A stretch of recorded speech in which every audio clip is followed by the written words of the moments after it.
Sophie Cunningham has become a real star in the WNBA.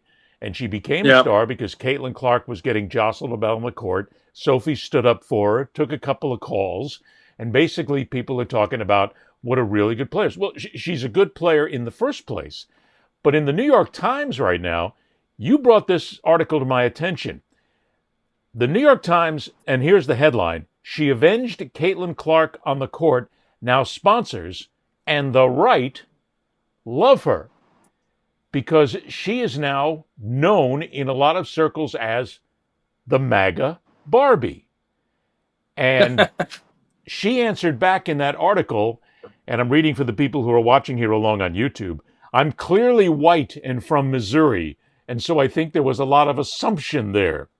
Points out she doesn't talk a lot about politics, but she does follow Candace Owens, who's a complete fraud and propagandist.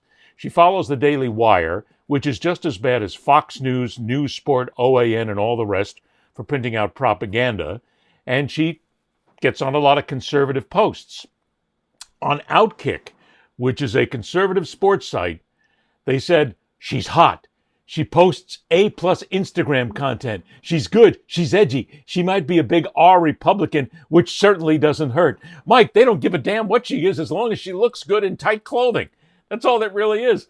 But it brings up the great point, and I want you to talk about this first of all, because if Sophie Cunningham is being identified as MAGA Barbie, that brings up a great question.